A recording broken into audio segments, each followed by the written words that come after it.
Hello दोस्तों, आज हम पढ़ेंगे मध्य प्रदेश के प्रमुख लोक नृत्य। इसको हम मैप के माध्यम से पढ़ेंगे, जहाँ लगेगा तो हम इसको ट्रिक से भी याद करेंगे। ठीक है, तो बढ़ते हैं हम आगे। सबसे पहले ये हमारा रहा प्यारा मध्य प्रदेश। अब जब हम नृत्य को देखेंगे तो जो क्षेत्र के अकॉर्डिंग आता है, यानी रीजन के अकॉर्डिंग ये पूछा जाता है कि नृत्य कहाँ कहाँ होता है। तो मैं कुछ बताना चाहूँगा। जैसे मध्य प्रदेश का ये वाला जो क्षेत्र है, इसको हम बोलते हैं बुंदेलखंड। तो इसमें कौन कौन से जिले आएगा? दतिया, शिवपुरी, अशोकनगर, विदिशा, नियरेस्ट जो भी क्षेत्र इसमें जाएगा। इसमें कसम नहीं खाना है कि पर्टिकुलर सागर पूरा ही आता है, सागर हो सके ना आए, थोड़ा नीचे तक भी आ सकता है। ठीक है, अब आते हैं हम बघेलखंड क्षेत्र में। तो बघेलखंड क्षेत्र में हमारे ये जो छत्तीसगढ़ से जो जिले लगते हैं वो हमारे बघेलखंड क्षेत्र के अंतर्गत आ जाते हैं। मालवा क्षेत्र, ये यहाँ से लेके हमारा पूरा मालवा क्षेत्र के अंतर्गत आता है। भोपाल भी थोड़ा मालवा में लग जाता है। निमाड़ तो अलग ही है, बड़वानी, खरगोन, खंडवा, बुरहानपुर सब हमारा निमाड़ अंचल के अंतर्गत आ जाता है। तो हम देखेंगे इन क्षेत्रों के अकॉर्डिंग जो लोक नृत्य हैं जो मध्य प्रदेश में प्रचलित हैं उनको हम देखेंगे। अब जैसे देखते हैं कि मैंने ये बताया था आपको कि सब मालवा में कौन कौन से जिले जाते हैं। तो ये भोपाल, राजगढ़, शाजापुर, इंदौर, जैनधार, रतलाम, मंदसौर।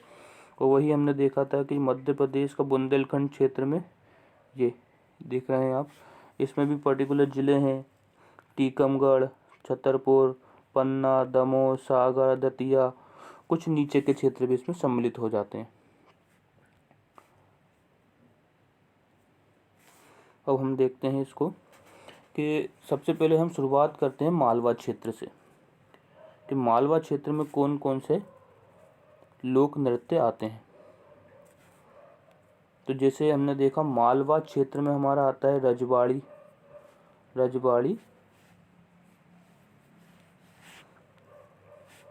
आड़ा खड़ा, डंडा नाच, डंडा नृत्य, मटकी, है ना। अब इसमें भी कुछ इनकी विशेषताएं हैं कि जो रजवाड़ी नृत्य है, क्वेश्चन अगर पूछता है रजवाड़ी नृत्य किन के द्वारा किया जाता है, पुरुषों के द्वारा, महिलाओं के द्वारा, तो ये होता है महिलाओं के द्वारा। अब मटकी की अगर बात करें तो मटकी जो स्पेशली जो व्यक्ति स्टार्टिंग करता है, जो होस्ट होता है, उसको हम बोलते हैं झेला। ये भी क्वेश्चन आता है कि झेला किस नृत्य से संबंधित है? ये मटकी से संबंधित है। अब फिर भी अगर भूल जाते हैं कि भैया कैसे याद कर रखें ना, तो मालवा में देखा मैंने नाम, क्या नाम देखा कि माल। अब ये माल है तो मैं किस में रखूँ? मटकी में रख देता हूँ। ठीक है, और मटकी में रख दिया। अब निशानी के तौर पर एक डंडा भी लगा देता हूँ उसमें। ये मेरी मटकी हो गई, है ना। अब इसमें मैंने रख दिया माल, ये माल रख दिया। अब एक डंडा भी इसमें लगा देता हूँ, पर डंडा निशानी के तौर पर मैं कैसे लगाऊंगा? थोड़ा आड़ा और खड़ा लगा दूंगा। ठीक है, अब रही बात इसको ढकूं किससे? तो रज, आपने वर्ड सुना होगा रज मतलब धूल। तो मैं इसको ऊपर से किससे ढक दूं? धूल से ढक देता हूँ, है ना। तो ये मेरे मालवा के लोक नृत्य हो जाएंगे। एक बार फिर से देखते हैं। मालवा का नृत्य हमारे रजवाड़ी, आड़ा खड़ा, डंडा, मटकी। ठीक है, और झेला जो होता है, झेला ये मटकी से संबंधित है। ये नृत्य को प्रारंभ करने वाला व्यक्ति होता है। ठीक है, अब हम देखते हैं निमाड़ अंचल क्षेत्र के लोक नृत्य, जिसमें पहले तो हमारा आता है मांडलिया, फिर डंडा नाच, फेफरिया, काठी और गणगौर। सबकी अपनी अपनी विशेषताएं हैं। जैसे गणगौर से भी पूछा जाता है कि इसकी कितनी शैलियाँ हैं। गणगौर की 2 शैलियाँ होती, एक को झोला कहा जाता है और एक को झालरिया। ठीक है, इसकी 2 शैली हैं, एक झोला और झालरिया। इसमें किसकी पूजा की जाती है? तो धनियार सूरदेव और रनुबाई की उपासना की जाती है इसमें। काठी नृत्य की क्या विशेषता है? ये पार्वती पूजा के लिए फेमस है। ठीक है। और इसमें किस वाद्य यंत्र का प्रयोग किया जाता है, इसमें ढाक वाद्य यंत्र का प्रयोग किया जाता है। फेफरिया, फेफरिया ये शादी पर किया जाता है, शादी के अवसर पर किया जाता है, ठीक है। मांडलिया जो नृत्य है ये मेल फीमेल दोनों द्वारा किया जाता है। डंडा नाच जो है कृषकों को द्वारा किया जाता है, ठीक है। और इसमें छल्ला और दोहे गाए जाते हैं। अब इसको कैसे याद रखें, तो मोस्टली तो आपको मैप के थ्रू याद रखना पड़ेगा। निमाड़ मतलब नीचे वाला क्षेत्र में ना, तो नीचे हमें कौन कौन से लिखे, गणगौर, काठी, फेफरिया, मांडलिया और डंडा। फिर भी अगर आप भूलते हो तो आपने सुना होगा लकड़ी की काठी, काठी पे घोड़ा, घोड़े के दुम पे जो मारा हथौड़ा, है ना। अब काठी की बात आई, चलो ठीक, काठी से याद हो जाता है काठी, है ना, काठी। और घोड़े के दुम पे मारा हथौड़ा, भाई डंडा मारा जाता है, हथौड़ा मारोगे तो क्या होगा, देखो डंडा मारा जाता है, हथौड़ा, हथौड़ा जब मारोगे तो बेचारा मांडलिया वो क्या कहेगा, मान डालिया और मार डालिया मेरे को, ठीक है। अब रही बात शादी की बात, अब कोई आपसे मित्र बोले कि भाई मेरी शादी हो गई, तो कहना फेंक रिया, फेफरिया यानी फेंक रिया। गणगौर तो आपको याद रखना पड़ेगा, गणगौर जो है, ठीक है, ये निमाड़ क्षेत्र के अंतर्गत होता है। अब हम चलते हैं बघेलखंड क्षेत्र की तरफ। बघेलखंड क्षेत्र में आता है हमारा जो भी क्षेत्र जो छत्तीसगढ़ से लगा हुआ है ना, वो बघेलखंड के अंतर्गत आ जाता है। तो इसमें है हमारा केहरा नृत्य। केहरा नृत्य किसके द्वारा किया था, बारी जाति के द्वारा किया जाता है। कलसा नृत्य ये भी हमारा बघेलखंड क्षेत्र से संबंधित है। परध्वनि नृत्य, परध्वनि नृत्य किससे संबंधित है, ये बेगांव द्वारा बारात के स्वागत पे किया जाता है। परध्वनि यानी प्रधान, कपड़े से संबंधित लगता है देखने में, तो बारात में वैसे भी सज धज के जाते हैं, है ना। और आता है सेला नृत्य। सेला नृत्य किससे संबंधित है, बेगांव के द्वारा, है ना, बेगांव से संबंधित है, ये बेगांव द्वारा किया जाता है। अब आता है दादर नृत्य। दादर नृत्य, ठीक है, इसको कौन करता है, कोटवार और कहार और कोल के द्वारा किया जाता है। बिरहा नृत्य, बिरहा नृत्य जो अहीर जाति द्वारा किया जाता है, ठीक है। अब इसमें कुछ तो आपको मैप के अकॉर्डिंग ही याद करना पड़ेगा कि बघेलखंड क्षेत्र में कौन से नृत्य आते हैं। ये हमारे राइट साइड में है केहरा, कलसा, केहरा कलसा, दो बार बोलो, केहरा कलसा बघेलखंड, ठीक है। परध्वनि, परध्वनि सेला, परध्वनि सेला, सेला परध्वनि सेला, ठीक है। दादर और बिरहा नृत्य। अब हम आते हैं हमारे बुंदेलखंड अंचल के अंतर्गत, जो हमारे क्षेत्र इसमें आते हैं। हमने देखा था कि बुंदेलखंड क्षेत्र में कौन कौन से जिले आ रहे थे, दतिया से लेके सागर, पन्ना, सागर, टीकमगढ़, सभी इस साइड का जो पूरा क्षेत्र है इसमें आ रहा है बुंदेलखंड क्षेत्र के अंतर्गत।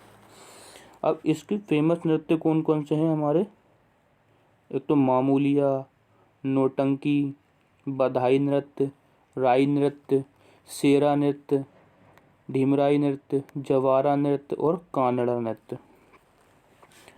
अब कुछ तो हम नॉर्मली याद कर सकते हैं कि भैया राई दे के बधाई ले रहे हो आप, है ना, राई दे के बधाई दे रहा हो, नौटंकी भी कर रहा हो, ये मामूली सी बात है। कैसी बात है, ये हमारी मामूली सी बात है, राई दे के बधाई देना, है ना। बुंदेलखंड क्षेत्र में क्या होता है, राई दे के बधाई देना और नौटंकी करना मामूली सी बात है, ठीक है। और सेरा, ढीमरा और जवारा, आपने गाना सुना ढीमरा कीने में एक दो जाल, है ना, तो ढीमरा जो है वो क्या लगा रहा है, सेरा बांध के रखा है सर पे, है ना, क्योंकि बुंदेलखंड क्षेत्र में है इसलिए। अब कैसा लग रहा है, जवान लग रहा है, जवारा। और कानड़ा नृत्य कहाँ का है, बुंदेलखंड का। अब इनकी कुछ विशेषताएं, जैसे सेरा नृत्य की विशेषता क्या है, ये तीज पर होता है ना, तीज के अवसर पर। एक क्वेश्चन ये भी आता है कि जो कथक के समान किस नृत्य को कहा जाता है, जो कथक की शैली की तरह होता है, वो हमारा ढीमराई नृत्य है। अब बात आती है कानड़ा नृत्य किसके द्वारा किया जाता है, तो कानड़ा नृत्य किया जाता है धोबी समाज द्वारा किया जाता है और इसमें सरस्वती और गजानन की कथा कही जाती है। ठीक है दोस्तों, आप इनको एक बार और वीडियो को पॉज करके देखिएगा, है ना, माइंड में रिकॉल कीजिएगा किसको मैंने राइट साइड में लिखा है, किसको लेफ्ट में, और कौन मेरा डाउन की तरफ, यानी निमाड़ क्षेत्र में मेरे कौन से नृत्य आते हैं और बुंदेलखंड क्षेत्र में मेरे कौन से नृत्य आते हैं। आप चाहें तो इसके नोट्स बना सकते हैं और इसमें ऐड ऑन भी कर सकते हैं, क्योंकि नृत्य बहुत सारे हैं, इनको मैं एक ही मैप में ज़्यादा नहीं कर पाता। ठीक है, अब हमारा पहला क्वेश्चन है, कौन सा लोक नृत्य मध्य प्रदेश का नहीं है। ठीक है, तो कर्मा मध्य प्रदेश का है, भगोरिया मध्य प्रदेश का, राई भी मध्य प्रदेश की, तो बिहू जो है मध्य प्रदेश का नहीं है। ठीक है, बधाई नृत्य हमने कहाँ पढ़ा था, बुंदेलखंड साइड पढ़ा है, तो ये मालवा का नहीं है, निमाड़ का भी नहीं है, बघेलखंड का भी नहीं, तो इसका आंसर हो जाएगा हमारा इनमें से कोई नहीं। तीसरा क्वेश्चन है हमारा, बेगा जनजाति द्वारा बारात की अगवानी पर किया जाने वाला कौन सा नृत्य है, तो ये कौन सा नृत्य अभी हमने पढ़ा था, परधोनी नृत्य। कौन सा, परधोनी। इसको कौन करता है, बेगा जनजाति करती है। ठीक है, नेक्स्ट है हमारा, गणगौर प्रदेश के किस क्षेत्र का गायन है, हमने पढ़ा था गणगौर कहाँ का है, हमारे निमाड़ अंचल में आता है। ठीक है, और इसमें हमने क्या पढ़ा था गणगौर के बारे में, इसकी दो शैली देखी थी, झोला और झालरिया, धनियार सूरदेव रनुबाई की उपासना की जाती थी इसमें। ठीक है, अब आता है फिफ्थ क्वेश्चन, ये आपके लिए टास्क है कि अटारी नृत्य मुझे बताना है किस क्षेत्र में प्रचलित है। ठीक है, अब आता है कौन सा नृत्य ऋतु चक्र से जुड़ा हुआ, तो ये हमारा है कर्मा नृत्य। कर्मा नृत्य इसको कौन करता है, तो ये करते हैं कौन, बेगा के द्वारा किया जाता है। और इसकी विशेषता यह है कि ये नृत्य जो है दशहरा से प्रारंभ हो जाता है और वर्षा की जो वर्षा ऋतु होता है उसके पूर्व तक ये चलता है। ठीक है, अब क्वेश्चन है हमारा, नेक्स्ट क्वेश्चन है, कौन सा नृत्य एकल है यानी सिंगल व्यक्ति इसको डांस करता है, तो ये हमारा है मटकी। और मटकी हमने देखा था कहाँ होता है मटकी नृत्य, ये मटकी हमने क्या छुपाया था, माल, तो ये मालवा में होता है।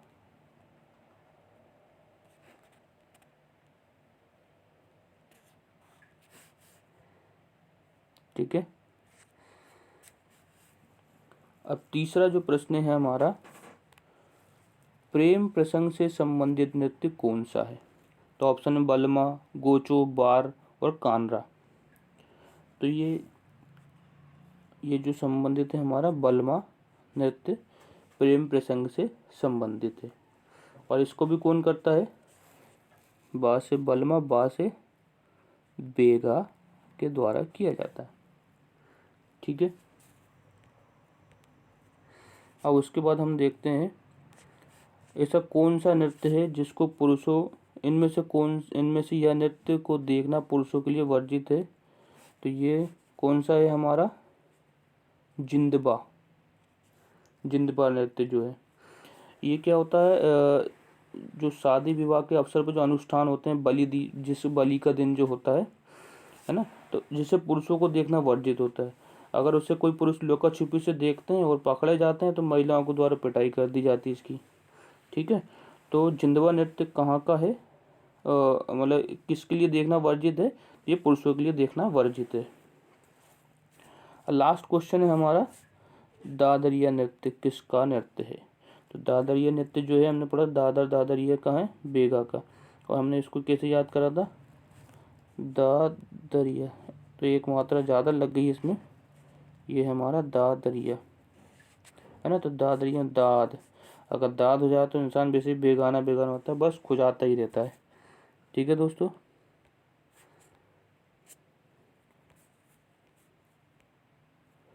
अगर आपको वीडियो अच्छी लगी हो तो इसको शेयर और सब्सक्राइब जरूर करें और लाइक भी करें। और अगर आप किसी टॉपिक से रिलेटेड वीडियो चाहते हैं तो मुझे कमेंट ज़रूर करें। थैंक्स दोस्तों।